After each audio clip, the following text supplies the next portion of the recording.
Why do we crave closeness but panic when it actually shows up? Hey, I'm Alex, and welcome back to This Is Fine, a Millennial Diary. Before we jump in, do the thing. Hit follow or subscribe on your favorite podcast platform. And if you want to be part of the community in a bigger way, check out alexiscardoza.com. All the links to the YouTube channel, socials, and more are in there. We're building something real here, and you're a big part of it. So let's get right into it. Let's talk about that weird in-between space where you want love, you really do, but when someone gets too close, your heart races, your walls shoot up, you start to emotionally run. That's the space we're unpacking today. The fear of intimacy and, well, the desire for connection. So many of us say we want deep connection, real love, real partnership, emotional intimacy. But when it shows up, we flinch, we withdraw, we find reasons to ghost or sabotage.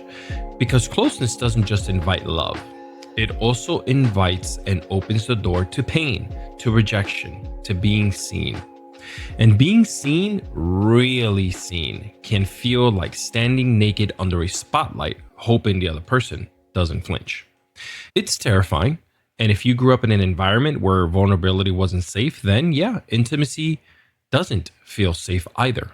Look, we all have our ways of self-protecting when love gets too real. Maybe you pull away when someone gets too close. Keep relationships surface level so no one sees the mess. Stay busy or distracted so maybe you never have to sit with your own feelings. Or maybe you're the opposite. You cling, you overshare, you move too fast because staying close feels like survival. Either way, it's fear, just wearing different outfits. Here's the thing no one told us growing up, though.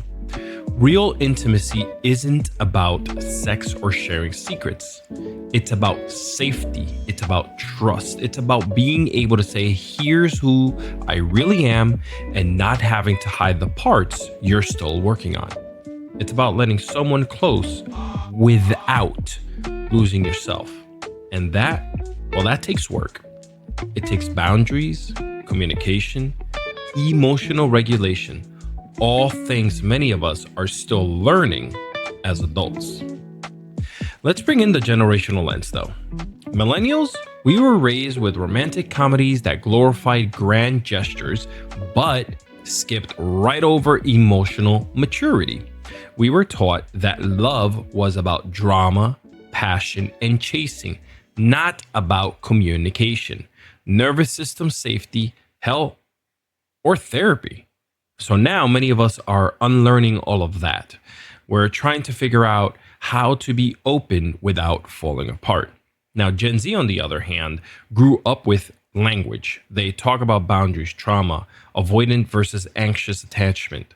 They're fluent in feelings, but even they struggle with intimacy because no matter how much vocabulary you have, intimacy isn't theoretical, it's lived. And living, well, that's still scary. So how do we move through that fear? We start by being honest with ourselves first. We ask, what am I afraid will happen if someone sees the real me? We practice letting people in slowly with intention. We stop mistaking emotional chaos for chemistry. We build safety, we build friendship, we breathe through the discomfort of being fully known. And over time, our nervous system stops bracing and starts trusting. So let's answer it. Why do we crave closeness but panic when it actually shows up? Well, because closeness asks us to be vulnerable, and vulnerability has to be learned. But there's good news.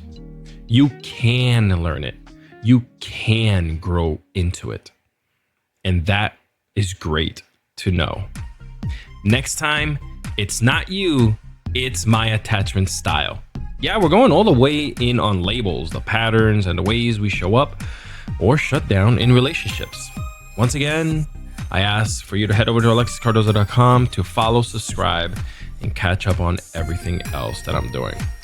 Hey, let yourself be seen, let yourself be held, and this is fine. Goodbye.